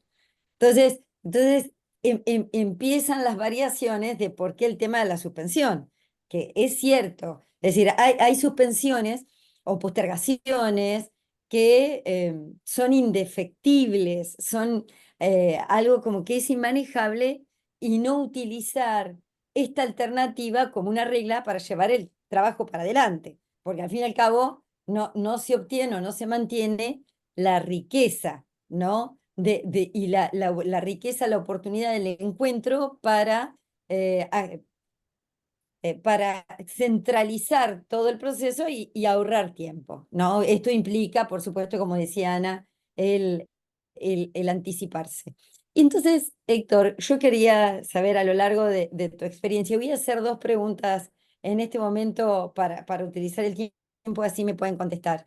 De acuerdo a tu experiencia y lo que vos viste, es que en realidad hay muchísimos jueces que se plegaron a la oralidad, disfrutan de las ventajas de la oralidad y realmente son lo que yo siempre llamo como profetas de la oralidad, porque van por las distintas jurisdicciones de nuestro país con realidades también tan diferentes. Y hay otros que no. Incluso recuerdo un encuentro en la provincia de Buenos Aires que fue de lo más controvertido, porque el proyecto de reforma al Código de la Provincia del año 2019 establecía sanciones hasta de orden pecuniario en parte de las redacciones para aquellos jueces que no estaban presentes en las audiencias. Entonces, primero querría saber, Héctor, tu opinión sobre esto, y después también aprovechar para hacerle una pregunta a Ramiro, así seguimos y no se nos extiende mucho, porque uno conoce qué ocurre en nuestras tierras, pero querría saber cuál es realmente el convencimiento general sobre la oralidad en el Perú. A ver si seguramente ha habido pasos y contramarchas en el tema, cuál sería la situación actual. Bueno, y después para Ana, también una pregunta, porque en realidad también Ana, una de las profetas de la oralidad, que ha sido muy diverso en el rendimiento, el compromiso, y además vos te referías al caso de la justicia de familia en tu país, pero vemos que en muchas de las provincias que desde antaño tienen oralidad, desde hace más de 25 años, que tienen oralidad en los fueros de familia, entonces aún muchos no la aplican. Entonces, quisiera saber, Ana, si para vos es distinta o tiene distinta importancia prioridad la oralidad en ciertos fueros que en otros. Bueno, esas son mis preguntas para los tres. Muchas gracias. ¿Empiezo? Sí, sí. Bien. A ver, a la pregunta sobre los jueces que resisten a la oralidad. Yo creo que acá hay que tener una estrategia inteligente y multidimensional. Yo descreo de la aplicación del control rígido sancionatorio. Creo que más bien tiene que ser la sombra de la amenaza de la aplicación del control rígido, pero no la aplicación necesariamente. Creo más en aplicar sistemas blandos de control. Número uno, los indicadores. Medir con indicadores la cantidad de audiencias que se toman a través del sistema. donde aparecen audiencias videograbadas, donde aparecen decretos de la audiencia preliminar abriendo a prueba en una audiencia, contando cuántos se hacen. Segundo, uno dice, bueno, pero pueden decir una cosa y hacer otra. Bueno, las encuestas que se hacen a abogados y a usuarios sistemáticamente permitirían, como además son QR que se escanean de las paredes de los pasillos de tribunales o de la sala de audiencia, que alguien ponga el juez no estuvo. Y acá en la audiencia no, ¿qué me explicó el juez? No me explicó nada porque no estuvo, ¿no?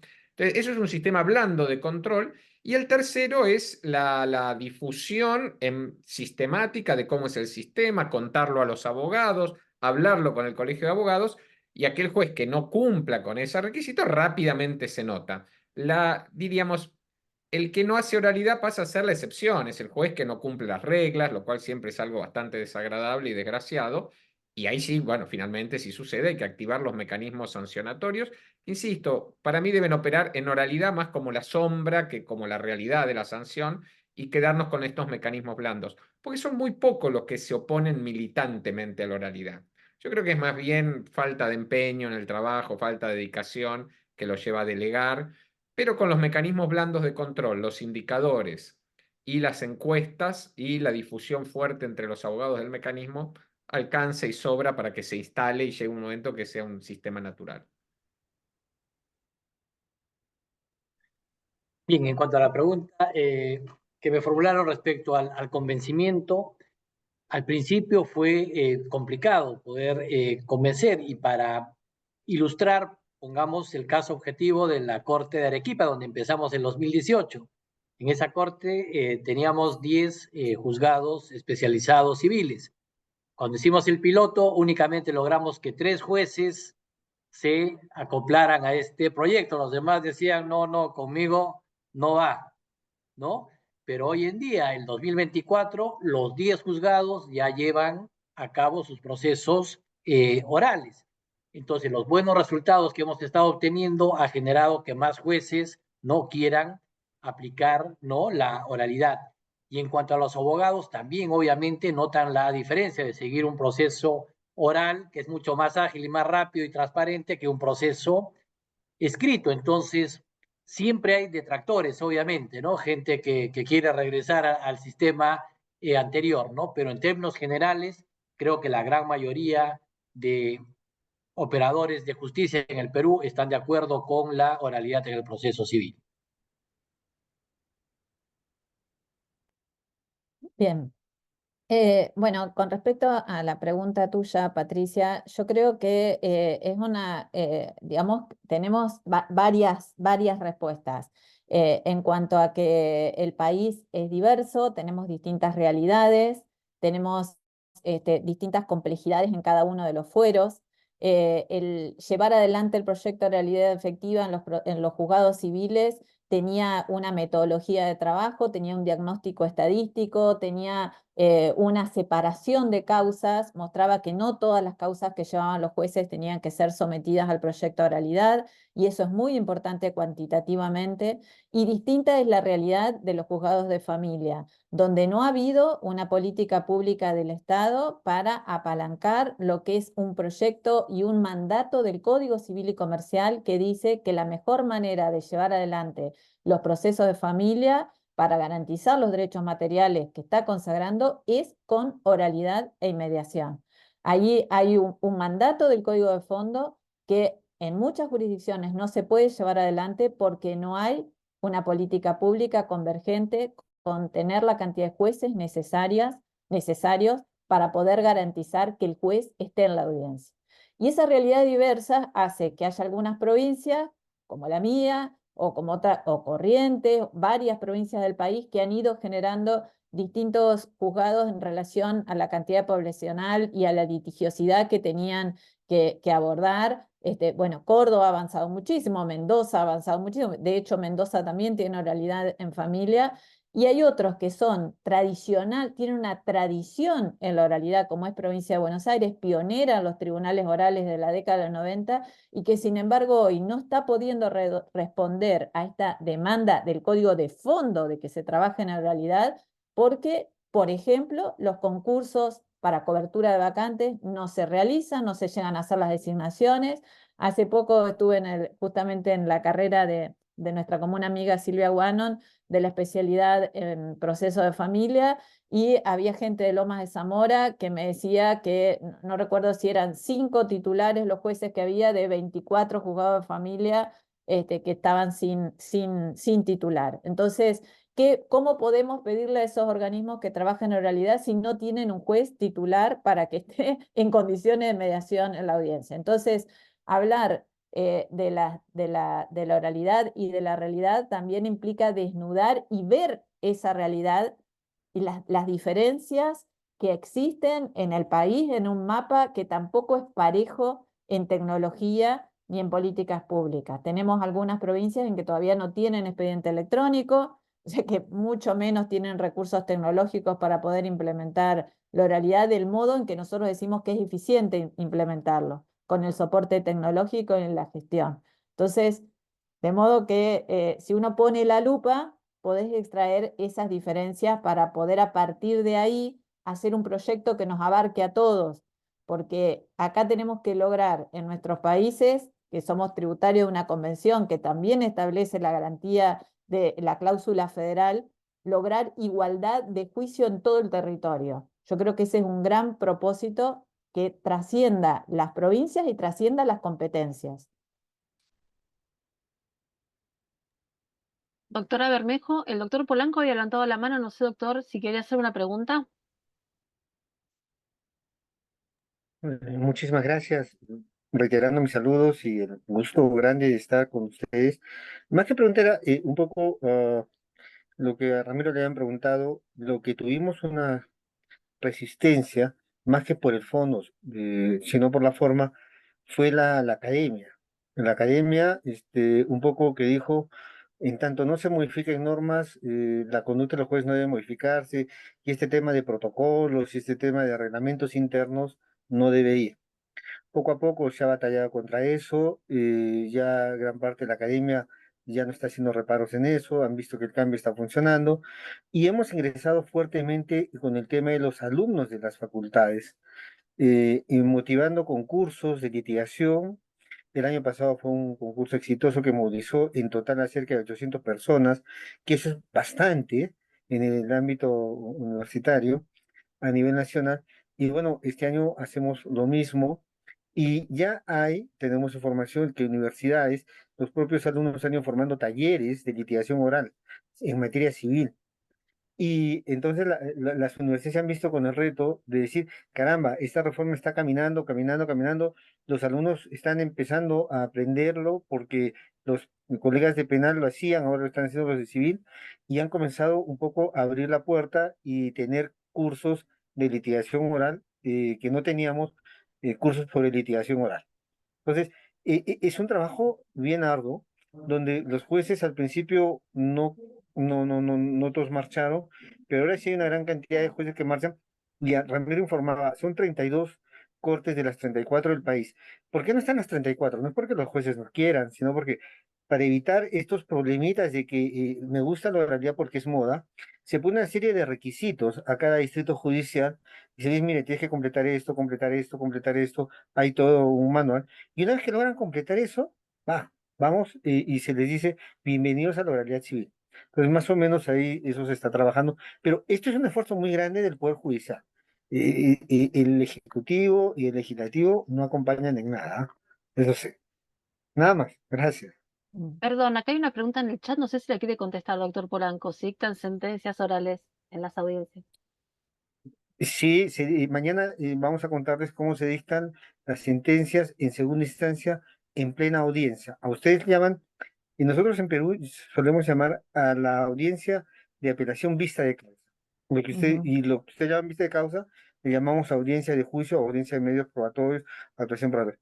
Les voy a contar cómo se está sentenciando en la vista de causa, en la audiencia de apelación, y también ya tenemos una norma que fue dada para el tema de alimentos, pero se ha jalado todo el proceso civil, que en los procesos sumarísimos sale la sentencia. Y hay varios expedientes en los procesos plenarios, conocimiento abreviado, donde también están saliendo sentencias dictadas al término de la audiencia de juzgamiento, como dirían ustedes, la audiencia de vista de causa. Sí, sí. Ay, Bien. les voy a contar mañana eso, ¿ah? Ana, no sé qué querés decir algo chiquito de las audiencias orales que vos en eso estás, las dictadas en la vista de causa. No, vos decís que, bueno, Hay una nosotros... pregunta concreta, por eso en el chat, de esto, si se dictan audiencias orales en las Bueno, es audiencias lo que orales en las yo audiencias. participé. En Argentina es incipiente. Podemos decir que en mi provincia, sobre todo los jueces de familia, están dictando sentencias orales porque es lo que los ayuda a poder sostener la oralidad. Si ellos tienen que no terminar el proceso en la audiencia donde están en condición de dictar sentencia, no solamente prolongan el tiempo del dictado de la sentencia, sino que también dan lugar a nuevos incidentes. Por ejemplo, en un expediente de alimentos se da lugar a una actualización de la cuota, una cuota suplementaria, a incidentes de distinto tipo. De esta manera se pone fin en la audiencia. Hay muchas causas que tienen simplicidad y que el juez está en condiciones de dictar sentencia y están aprovechando para poder dictarla. Por supuesto, si nada se puede improvisar, mucho menos se puede improvisar el dictado de la sentencia. Y en esto nosotros, por lo menos en Entre Ríos, hemos aprovechado la experiencia de Colombia, que Colombia ha venido, es pionero en Latinoamérica en el dictado de sentencias orales, con ese código que fue pensado en clave de oralidad, el Código General del Proceso, detrás de tan buenos procesalistas como tiene Colombia, que inspiraron también la puesta en marcha. Y bueno, y ahora Perú nos está dando toda la experiencia en segunda instancia que tenemos que seguir. En nuestro país también es incipiente la oralidad en segunda instancia. Roberto es uno de los artífices en San Juan y Río Negro en materia de familia. Pero bueno, tenemos que apoyar el dictado de la sentencia oral por esto de que hace sostenible la rueda, el mecanismo, para que podamos descomprimir el despacho. Porque a su vez tenemos que autoanalizarnos y ver que también tenemos mucho los jueces de vanidad de querer dictar sentencias para el pergamino, para la publicación, y en realidad tenemos que apostar más a la eficacia y a la eficiencia de lo que hacemos, por supuesto, sin desdeñar la calidad justificatoria que tienen que tener los argumentos que despleguemos, pero que la finalidad de ser partes de ese sistema para el cumplimiento de las metas se cumple de mayor manera si dictamos nuestra sentencia oral que haciendo una sentencia que nos encante desde el punto de vista estético y argumentativo, pero que no contribuya con el funcionamiento del sistema. Hay una pregunta en el chat, doctora. Ahí está el doctor Roberto Pajés también que quiere preguntar. No sé si quiere que la formule o le damos la palabra al doctor Roberto Pajés Llovera, como quiera. Yo era saludar y Ok. felicitar a Ana y a los demás participantes, a Ramiro Bustamante, con el que he participado en la Red Latinoamericana de Jueces. La verdad que ha sido un gusto, a Héctor, escucharlos a todos. Mis felicitaciones. Muy bien, muchas gracias, doctor. Hay una pregunta de Facundo Altamirano Montoya que habla de las medidas para mejor proveer cuando ya pasó la audiencia, me imagino que es la de vista de causa, y el juez la dicta en el sistema papel, no en el sistema escrito, perdón. Y esa prueba que se produce en la medida para mejor proveer es dirimente para el dictado de sentencia. Pregunta, ¿no se desnaturaliza de algún modo las bases sobre las que se asienta el proceso por audiencias? Es un caso muy específico, se ve que tuvo Facundo ahí. Yo si quieren puedo contestar eso.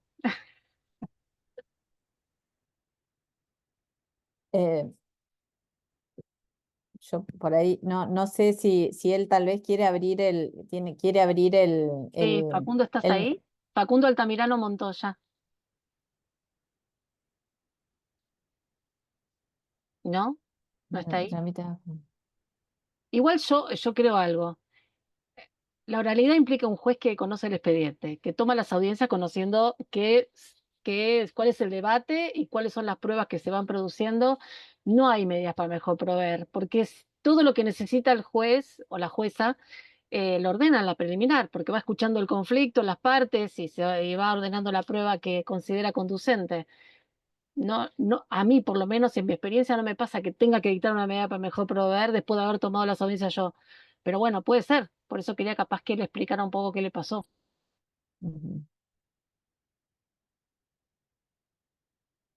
Sí, quizás no lo estamos interpretando, Claro. no sé si es un cuestionamiento a que en el proceso oral se dicten medidas para mejor proveer. Por lo menos en nuestro país ya no está en duda la facultad de los jueces de dictar medidas para mejor proveer, y que también es excepcional y que también tiene un mayor peso en el proceso de familia, donde hay un impulso y una actividad del juez mayor que en el proceso civil, pero creo que no es excluyente esta facultad de los procesos orales. Por supuesto que tiene que ser realizada de forma tempestiva, no cuando el proceso está para el dictado de sentencia. Justamente la inmediación temporal y el manejo del caso desde que se inicia hace que el juez esté en condiciones de sanear el proceso desde el primer momento y de disponer medidas para mejor proveer, en su caso, en la propia audiencia preliminar, para que se produzca con el resto de la prueba y está en condiciones las partes de poder discutirla y bilateralizarse como es debido. Si quedara alguna duda que puede pasar en un caso de prueba compleja, por ejemplo, ha pasado y he visto y resulta provechoso para el proceso en una mala praxis, que por ahí quedan dudas de los resultados de las pruebas en la audiencia de vista de causa y se pide, por ejemplo, un informe a una academia de medicina, yo no lo veo mal, ni veo que desnaturalice los fines del proceso, porque el proceso tiene una mirada epistémica. Esa finalidad que está interesado en la sentencia justa tiene que ver con esa mirada epistémica del proceso. Por supuesto que el rol del juez ejercido de esta manera tiene que tener el control fuerte de las partes, que son el límite al ejercicio de esos poderes deberes del juez. Bueno, no hay más preguntas en el chat, doctora Bermejo, ni tampoco creo levantó nadie la mano. Muy bien, bueno, excelentes exposiciones, respuestas, el intercambio, excelentes participaciones también de todos quienes nos acompañaron. Mi sincero agradecimiento al doctor, al magistrado Ramiro Bustamante, también por supuesto, aunque no fue todavía el expositor hoy, lo será mañana, el magistrado Carlos Polanco, a nuestro querido doctor Héctor Chayer, a la querida amiga Ana Clara Pauletti, la Universidad Católica de Santa María de Arequipa y también al equipo técnico institucional de fomento de la oralidad del Perú. Veo muchos de ustedes que ya han presentado ponencias en el Congreso. Ahí veo a la doctora Macaroni Preño, leí el trabajo. Y bueno, y de acá van a salir nuevas ideas para seguir escribiendo, a lo que alentamos, por supuesto. Y esto también con tu contribución, Carlos, y de lo que se va a hablar mañana, es simplemente como terminaban algunas películas hace mucho cuando mirábamos televisión, continuará. Entonces, y nos vamos a encontrar mañana en este mismo horario, en este link, para seguir compartiendo los temas que nos restan. Así que pero muchísimas gracias a todos por la generosidad de compartir los conocimientos. Muchas gracias. Un gusto enorme. Nos vemos mañana. Hasta buenas mañana. noches. Gracias a Hasta todos. mañana. Buenas noches. Encantada.